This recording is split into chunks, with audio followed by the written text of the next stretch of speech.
after he announced on July 5th the conclusion of that very investigation, saying no reasonable prosecutor would indict 11 days before one of the most hotly contested presidential elections of our time both disgraces and politicizes the FBI and is symptomatic of all that is wrong in Washington. Now, you know I support Donald Trump and I want him to win.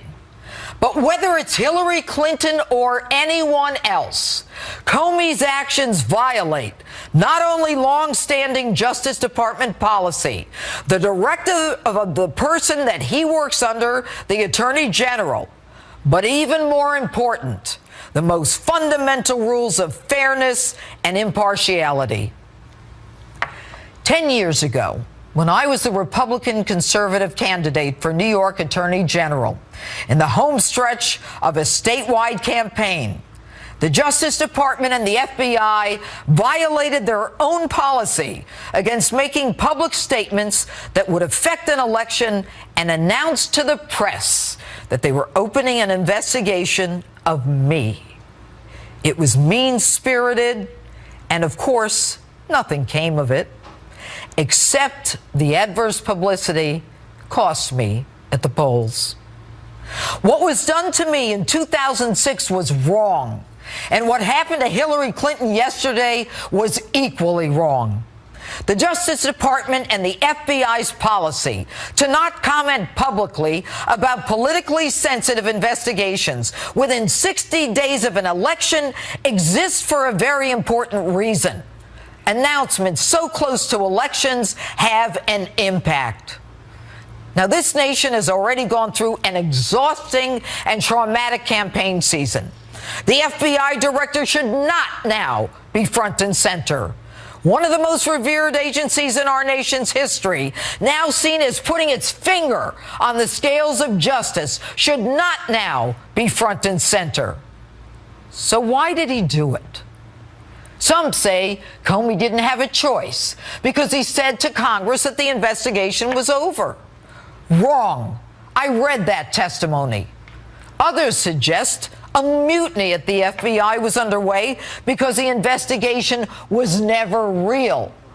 Maybe he feared local police involvement, the New York City Police Department, in the pedophile investigation on the Uber Abbott and Anthony Weiner computer might have leaked that the first investigation simply was not thoroughly investigated. Maybe he felt guilty, needing a second bite at the apple.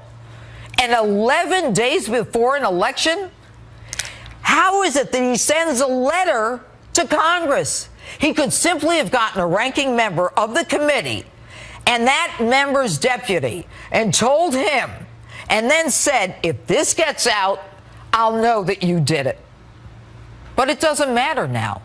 Had Comey done his job in the first place, had he done a real investigation, had he issued one subpoena, sought one search warrant, had a grand jury been impaneled, had he and the DOJ not granted immunity to every Tom, Dick, and Harry, and Uma and everybody else who walked through his office, had they not destroyed the laptops of those without clearance to handle our nation's top secrets, we wouldn't be in this mess.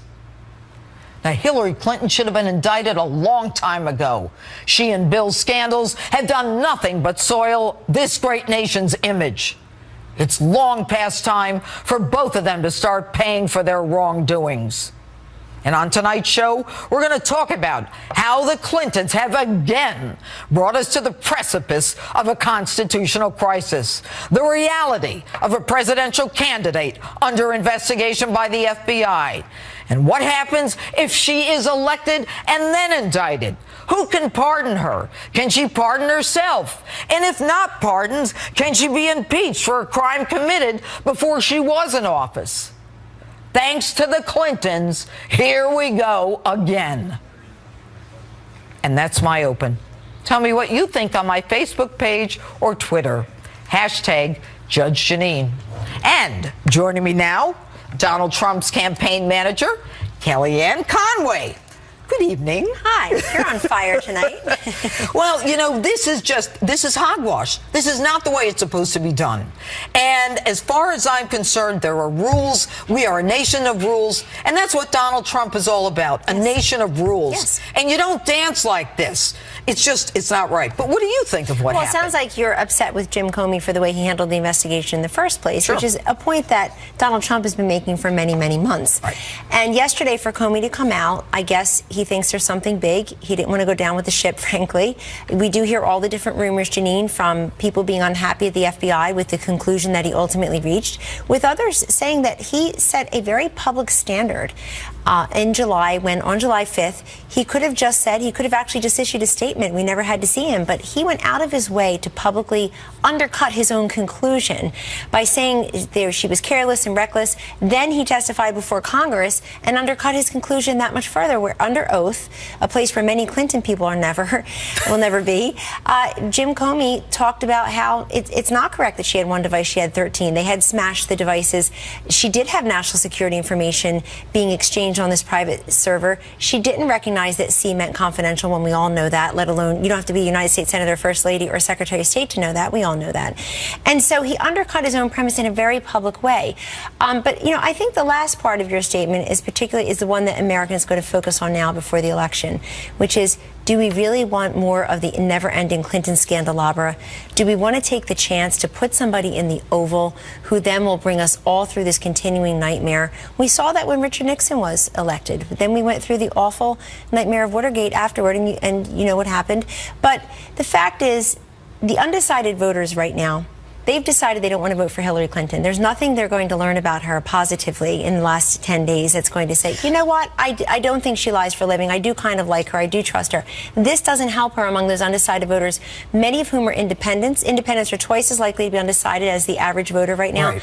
And they're independent. Why? Independents and moderates are not the same. Independents call themselves independents because they refuse to pledge allegiance to either party. They've declared their independence from both parties. They don't much like Washington. They hate politicians, and they hate exactly what you just described. But those independents, aren't they already convinced that, look, she was wrong with that email thing, and nothing that Jim Comey did yesterday is going to change their minds? No, if that were true, then her trustworthy and honesty numbers wouldn't have gone up. And they are now actually, what? Oh, they're stratospheric. I mean, in some polls, they're 60, 63, 64%. Her majority of Americans don't like her, they say. They find her to be unlikable. I sympathize. But it's an even higher number among the people who say she's not honest and not trustworthy. That's about 15 points higher than the day she announced. Usually your numbers improve. So Jim Comey deciding, quote, not to prosecute her did not help her. And I would posit to you, everything he said in and around that conclusion, undercutting his own conclusion, also did not help her honesty and trustworthy numbers. Right. And it was clear when he was under oath in Congress. I mean, he was torn to shreds. Yes. I was embarrassed for him as a prosecutor. I was embarrassed for him. But how should Donald Trump handle this? The way he's handled it yesterday and today. So since this news broke, he's had 6 rallies in 5 or 6 different states. And each time he raises it, he says there's breaking news, or you may have heard they have reopened, or I guess they have a separate investigation. And he mentions Huma, he mentions Anthony Weiner, he mentions how prescient he was, in light of that, I'm going to stop you right there. It's really amazing. You know what? This guy's always ahead of the trend. I'm telling you right now. I want our viewers to know what you and I are both talking about. I'm going to ask for that sound. But then he moves on. I want to tell you, then he moves on. This is important. He spends a couple of minutes on this, and then he moves on, because our message is still what it's always been. This whole week we've been trending up in the polls. Okay, we have the sound. Let's listen to it. Her number one person, Uma Abedin, is married to Anthony Weiner, who's a sleazeball and a pervert. And I'm not saying that. I mean, that's recorded history, right? I don't like Uma going home at night and telling Anthony Weiner all of these secrets, okay? Talk about pressure. I remember that day. How dare she say the guy doesn't have good judgment? She's got horrible judgment. She gives her assistant, who, by the way, isn't entitled to have classified information, right. All right, who is living with this dirtbag, pervert, pedophile, alleged pedophile, for those of you offended, and he has access to that, and then she says, I have the judgment. Are you kidding? Well, I remember that day explicitly, and I remember having conversations with other senior staff members and Mr. Trump where he raises this. He's always ahead of the curve. This is 3 months ago. He's the guy who put immigration and trade on the map when others wouldn't talk about it. He's the guy, he says things, and then people see they come true. But I wanted to say something. He's not pushing this too far. And the reason is people will make up their own minds. They know who Hillary Clinton is. They see her team on total defense today and yesterday. And what did Clinton and her team do today? They do what they always do. They shot the messenger. They did a hit job from stem to stern on Jim Comey today. It's his fault. And I'll tell you, when it's the FBI, not the RNC, not the Trump campaign doing this, when they don't have the vast right-wing conspiracy or the Republicans to blame, they're completely out of sorts, because now they have to attack someone who's supposed to be independent and nonpartisan as a partisan hack. The other thing I want to say is, if you listen to Trump's message, it's very clear. He's still talking about renegotiating bad trade deals, creating 25 million jobs over 10 years, and he's very much on Obamacare. He's quoting the specific premium increases that are going to affect you in your state. These are winning messages. You see the ABC News Washington Post poll? 2 points, 12? 12 minus 12, now it's 2. I predict it'll continue to trend our way. Quick question before we go. It is the end of the campaign, 10 days. Do you expect them to dump something big on you? Oh, sure. They'll You're try. ready. I can see it. You're ready. They'll try to do that again. Well, we're never surprised, but you're dealing with Donald Trump, and we're accustomed to it. I think what yesterday proved is we're the ones with the thick skin and the broad shoulders. We're very used to having everything dumped on us, and there he is still standing. People have counted this guy out from day one. Don't bet against Donald Trump. He's going to win. Kellyanne Conway, thanks so much for being with us. We know how busy you are. And Rudy Giuliani about to join us. But first, let's hear from both candidates on the trail today as they each reacted to news about that investigation. It is pretty strange. It's pretty strange to put something like that out, such little information, right before an election. In fact, it's not just strange.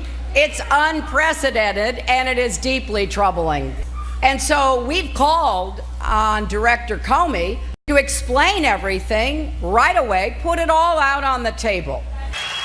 Hillary has nobody to blame but herself for her mounting legal troubles. Her criminal action was willful, deliberate, intentional, and purposeful. Joining me now with reaction, former New York City mayor and former 2008 Republican presidential candidate Rudy Giuliani. Good evening, Rudy Giuliani. To get you here on a Saturday night. Thank you, Mr. Mayor. All right, let's hit it. Surprised? Yeah, absolutely. I mean, Jim was an assistant U.S. attorney who worked for me for 3 years. I trained him. I've great confidence in him. I think you work with him. You know what a straight arrow is. I was shocked back in July when he both of us shocked, blown away. I mean, in fact, I was actually shocked that he laid out almost a prosecutorial memo. He laid out a prima facie case. Absolutely. And then he came to the conclusion that he shouldn't come to, the Justice Department should, that she shouldn't be indicted. That's not his job to make that decision. So I was shocked at that. So he makes this ridiculous decision. But did you hear what I said in the open? No subpoenas, no search warrant, no grand jury impaneled. Immunity. It does underscore our complaint about his decision originally. Exactly. Which is, you didn't do an investigation. Exactly. Never presented it to, certainly those facts warrant presenting it to a grand jury. At a minimum. Yes. At a minimum. So why now? What's cooking now? I don't know. I'm not the fly on the wall. I mean, I'll tell you, it's a very bad strategy that the Clintons are following, which is to challenge him. I mean, I always tell my clients when I'm on the other side, the prosecutor's got all the power. Don't say to him, put out all the evidence. But here's the thing. Loretta Lynch, you know, that lovely woman who met with Bill Clinton on the tarmac. Huh? I think she took the Fifth Amendment the other day over the ransom. She took the Fifth Amendment over the $1.7 million ransom deal. Oh, my God, with Iran. Taking the Fifth Amendment. I know. Enough with this Attorney General. But anyway, I just wish I had the whole hour to talk to you. So Loretta Lynch says, look, Comey, we don't want you to go out there and reopen the case, or at least announce that you're reopening it, because we're within this much time. I thought Loretta Lynch was recused from this case. Yeah, you and I both. Yeah, clearly. But by meeting with Bill Clinton in what know had to have been. I mean, I know what happened, and you know what happened. They met together. Loretta Lynch told Clinton was probably annoyed, wanted it over with. Yes. She said, "Don't worry, it'll be over with in a week." Yeah. In a week, over the weekend, they interview her. 2 days later, the report's written. Yeah. That report had to have been written happened 2 weeks before. Not only that, within a week of that, Hillary Clinton comes out and says, if I'm elected, Loretta Lynch will be my attorney general. If this isn't corruption per se, it doesn't exist. But let's talk about the fact that Loretta Lynch supposedly recused herself, obviously never did, but now she's upset with Comey. Clearly, she and Sarah, whatever, Yates or whatever this other person's name is, Sally Yates. Comey can't get a grand jury without Loretta Lynch, so Comey ain't going anywhere. Well, this thing will still be open after the election. And I would think, no matter what, a special prosecutor should, look, you want the fair result? Yes. A special prosecutor should be appointed. And a special prosecutor, non-Republican, non-Democrat, should redo this whole investigation. Well, you know Obama's not going to do that, and you know Loretta Lynch isn't going to do that. Obama should be required to promise that he's not going to pardon any of these Clinton Incorporated. I think it's a racketeering enterprise, frankly. I said that 2 years ago. It's an organized criminal enterprise. It's not a 501(c)(3). This is I mean, I have a whole bunch of statutes they violated. You and I do. But this is a racketeering. This fits the RICO statute. Yeah. Clinton Inc. I think it was one of the WikiLeaks that said this is Clinton Inc. Yes. All the different parts Inc. of it. He gives the speeches. They put the money in the pocket. She does the favors for the governments. It all links up. Why did they destroy 33,000 emails? Because it shows the link. Yes, it shows. Why did she set up the server in the first place? Because she had something to hide. This is what they do. It's like the mob used to get the phones you could throw out. Well, yeah, and then they destroy the evidence like the mob. Of course. Including banging with a hammer and bleach pit and all that other lunacy. But most interesting is do we know if they gave them complete immunity? Like Uma Abedin. Let's talk about Uma and I haven't seen her name in the immunity list. Now, I don't know. She might have gotten immunity. She might not have gotten immunity. Cheryl Mills, did she get immunity? She got partial immunity. I'm not sure I know what that means. Did you know that Cheryl Mills, who did that charity work for the foundation where there's a wall between the State Department and the foundation, one of the Korean companies that invested in Haiti gave money to the foundation and gave money to one of Cheryl Mills' companies. The foundation. So everybody around them was making their pigs at the trough. When they say things like, we did good work in these countries, the money in those countries was going to their donors. So sad. Like Haiti, for example. Some of the money went to one of Hillary's brothers. I mean, so this isn't like the Red Cross. I mean, it's horrible stuff. You donate to the Clinton Foundation, you get your favors, and then you get your contracts at the other end. You get your money back. Well, look at this guy, the Nigerian, Shaugari, who gave them $5 million, $10 million to the initiative and to the foundation. He made a fortune. Yeah, he made a fortune, and he's got the land deals in Nigeria. Boko Haram, who's supposed to be the arm of, the muscle men in Nigeria, Hillary Clinton doesn't announce them as a terrorist group. If this was an Italian name, they'd have been prosecuted already. Oh, without a doubt. Without a doubt. Okay, let me quickly. What is the next step? Do you think Comey says anything in the next 10 days? I think they're challenging Comey to now explain to us what was so serious about all this. Do you think he says anything? I think so. I think not. I think he's gonna stick it right in their face. They shouldn't be wishing for this. Okay. Comey didn't do this because there's nothing. One thing he is not is unintelligent. Oh, he is a smart man. So that we know. Whatever caused this is something very serious. Mayor Giuliani. America's mayor, thanks for being with us. And we're just getting started. CPAC chairman Matt Schlapp, Democratic strategist Marianne Marsh are on the panel tonight ready to beat it out. But first, Jim Kallstrom, former assistant director of the FBI, is on deck, and he's fired up about Jim Comey and how it's going to affect the case. Justice rolls on. Stay with us. Welcome back to Justice. My next guest knows the FBI inside and out, and is here to react to the latest. Former assistant director of the FBI and my friend, James Kallstrom. All right, Jim, your take on what Comey did yesterday. I worked with him. He was an AUSA when you were in the Bureau. He was a young USA. We all worked. Yeah, I know Jim, and I recommend him to be the U.S. Attorney to Judge Kentucky. Really? Yeah. I always had a high opinion of him, but he just hasn't had the intestinal fortitude to fight the politicians, the rabid, politicians in Washington. But you know what, Jim? He came in, and everybody referenced the fact that, when Ashford was sick, he ran to the hospital and all that crazy stuff, that he had this fortitude. Yeah, there wasn't that much heroism in that. Really? When you look at the details of it. But, You know, I feel a little bit bad for him because, you know, he built this broth, you know, and he put these ingredients in it, which, in my view, was not an FBI investigation. Since when do you have a major investigation when, as Rudy said, no grand jury? Oh, it's crazy. No subpoenas, no warrants. I mean, it's crazy. Yep. And what they left on the table, you know, the top secret documents they found. You know, people go for life in prison at Leavenworth for disclosing one top secret document. She had multiple ones. Code word documents.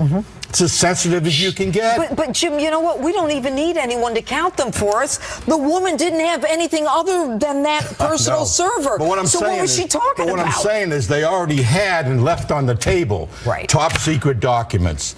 Obstruction of justice, destruction of evidence, conspiracy, perjury. I mean, so why did he buckle?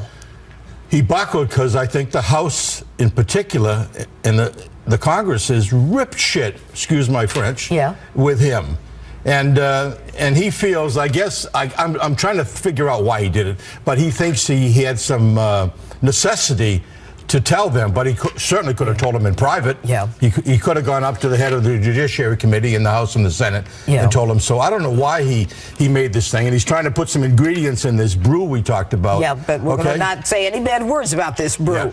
But what about when you were in the FBI? Did you ever get a memo from the director explaining things away? I've seen a bunch of memos that he sends to his staff, which kind of suggests to me, explaining his own actions on this case, that there's a morale problem in the FBI. Judge, there's a major morale problem. I mean, it's like a boiling cauldron. I mean, I don't know that because I talked to everybody down there, but I've talked to enough people, you know, that know 10 people and know 20 people and know what's going on, and they are totally disgusted with him because of what he did, you know, and called this thing a FBI investigation when it was really a sham investigation. And with this deputy director who has zero common sense. I mean, he went with his wife. McCabe, whose wife was running for state senate, and they get money from Terry McAuliffe. Terry McAuliffe, who I understand, I don't know this for a fact, but I understand was under some kind of investigation by the FBI. So you go to a meeting and then $650,000 ends up in your wife's political account. Well, I wonder where all that money is today. Was it all spent? Where was that money? Do you think that Comey is going to do something now?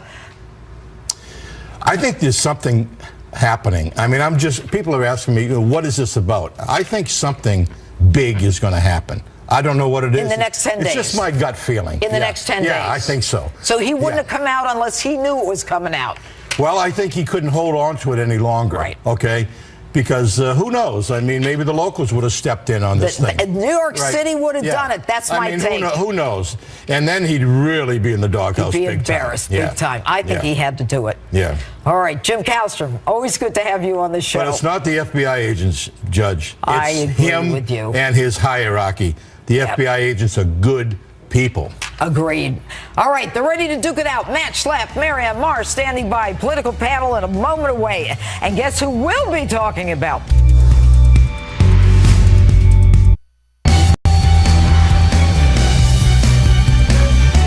Developing tonight, less than 2 weeks until Election Day, and a major announcement from the FBI has rocked this race.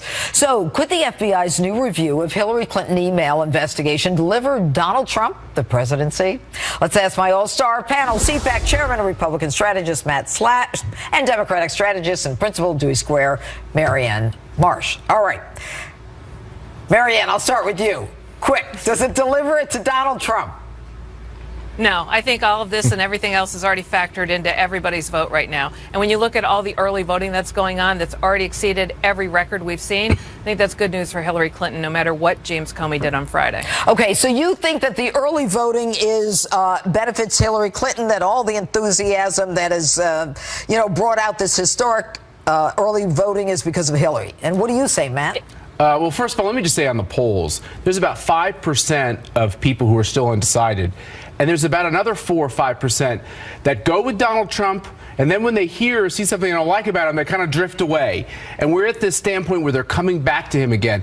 When they come back to him, and if they're undecided in this race at this point, Judge, you know you've run for office. If you're undecided this late in the race, do you go for the incumbent or the challenger? And who's the challenger in this case? It's Donald Trump. So he has a very good chance to get these undecided voters.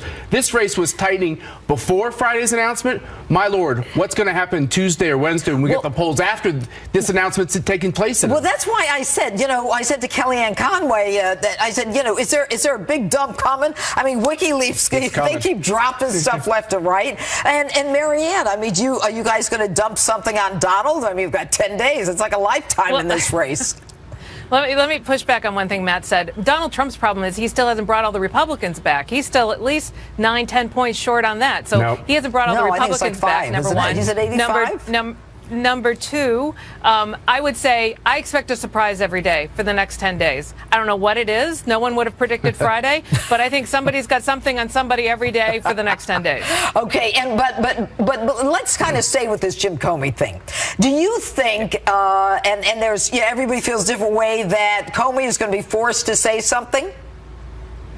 I do. I mean, I think James Comey decided back in July when he couldn't indict her in a court of law, and he didn't have the evidence to do it, that he decided to indict her in the court of public opinion. And we've seen that every step of the way up through Friday. And that's really shameful. He's broken every single policy, procedure, and rule associated with this investigation and elections and everything else we've seen because he decided to do that press availability back in July. And he's dug himself a hole deeper and deeper every day. I have to take issue with that, Marianne, because the Attorney General left it up to James Comey. And because she messed up on the tarmac meeting with Bill Clinton. So she said she was going to leave it in his hands. And what he did was he came out and did what the Attorney General, his boss, asked him to do. And by the way, he just laid out what the facts were. No one is saying that, she didn't have all those classified emails. And Judge, he did more than that. And Judge, where was the grand jury? Right? He decided to not. I don't think he was ever serious. You're the lawyer. No, here. Loretta Lynch was never serious. Exactly. She wouldn't allow him to get to. And by the way, for all my viewers, I don't care what you're hearing on other shows. Only Loretta Lynch can impanel a grand jury. Jim Comey can't. Now go ahead, Matt. Now wait a minute. That's wrong to say they didn't have enough for a grand jury. They did. They decided politically. And Jim Comey either got a phone call or saw the smoke signals. And I've worked in a White House before, and he did what he thought his bosses wanted him to do. And now Jim Comey is looking at the scenario of all these WikiLeaks, all this smelly stuff, including the $500,000 check that was written to one of his associates at the FBI's wife who ran for the state Senate. And he realized, my Lord, Matt. My reputation now. The FBI's reputation is destroyed. That's exactly right. Marianne, let Marianne answer. Here's what I think happened. I think Comey wanted to indict her. And I think everyone who worked on this went to him and said, there's not enough evidence. She didn't do anything wrong. It's a slam dunk, no indictment. And he decided that he was going to go out and all but indict her publicly. He didn't have the evidence to do it, so that's what he did. That was unprecedented. That availability he did has never been done before. Then he released the 302s. Then he's done everything else since then. And now on Friday, without any information to anybody, claims there are emails out there. So it's time for him to put up or shut up. He's dug himself in his hole. Marianne, you're wrong about that. The guidelines don't allow him to talk about a pending investigation. Anyway, Matt and Marianne, stay right here. We're just getting started. Back with the panel, CPAC Chairman, Republican strategist Matt Schlapp, Democratic strategist Marianne Marsh. Okay, so Marianne is making the point that Comey is pretty much a Republican shill. Yeah, his thing about this is what the Clintons are going to do next. This is what they do to everybody. They liked Comey before being a Republican because they said even a Republican who would want to go after the Democratic nominee couldn't see any wrongdoing, as Marianne has said. Now that the Republican looks to be doing something to harm the Democratic nominee, there's all these stories and all these inferences that, he's just a Republican who's trying to harm Hillary Clinton. I will tell you from someone who worked in the White House when he was picked for the Department of Justice, he was not picked because of his Republican pedigree because he didn't have it. He was picked because they thought he was an able prosecutor. Is he a Republican? If he is, he doesn't have many track records. You have to take his word for it. Is he Republican? Do we even know? We don't know. Well, Matt, I think I saw you claim on another show that he was a Democrat, so obviously you've changed that. No, I have not changed No, that. maybe he changed. No, in Virginia, where he was from, there's no party registration. So you have to kind of just take his word for it. My point in all of this is that every step of the way, James Comey, and I was critical of him about his press availability back in July, he has done everything antithetical to the procedures and guidelines, including doing this as close to the election as it is. I give you credit, Judge, tonight in your opener for saying that very thing. So that's my problem with Comey, and it has been all along. All right, but let's talk about where we are now. Now, the Department of Justice guidelines say 17-530, disclosure of information concerning ongoing investigations, that the department shall not respond to questions about the existing of ongoing investigation or comment on evidence. 10 days. Everybody wants them to say what it is. Hillary does. The Democrats do. Mike Pence. Mike Pence wants him to. What should he do, Marianne? Put it up. Put it out there. Go ahead. I mean, I can't. You're a lawyer. I'm not. Thank God. But I can't believe someone hasn't looked at these emails to go and brief him and then say he decided he had to do this. They've had to look at these things. So you know what? Put them out there. Let the voters decide. No. This is on Uma and pedophile's computer. That's right. So it's pedophile having access to information that Uma had and that she should have had anyway. Judge, the only relevance in this case was that Hillary Clinton was under investigation for mishandling classified information. So the things that should be revealed is, was there any classified emails or information exchanged on these things? That's what it is. Uma was on the server, and Uma had an email with her husband. Look, Marianne, I appreciate it. The straw dog is to set up here that there's no wrongdoing if there's not confidential or classified information, and that is wrong. There could be that in these emails, but what we're probably going to see is communications with Uma Abedin that breaks what she said under oath to the FBI. There are very serious questions here, and she wasn't under oath. Okay, but was it contrary to how she testified? To what she told them? Does it raise a question? That's Matt. That's separate. No, it's not. If James Comey was going after Hillary Clinton on this, and they reviewed the emails, and if he's reviewing this investigation now, it's based on those matters, nothing else. No, you don't know, Marianne. The first thing is we don't even know if James Comey's had the ability to review all this information. Yeah, the fact is that they found this information, and it's going to take time to go through it. We got to go, guys. We're out of time. One last point. Reporters are going through all the WikiLeaks emails faster than that. You telling me the FBI can't do that? Come on. Here's the deal. Come on. There is another computer that wasn't handed over.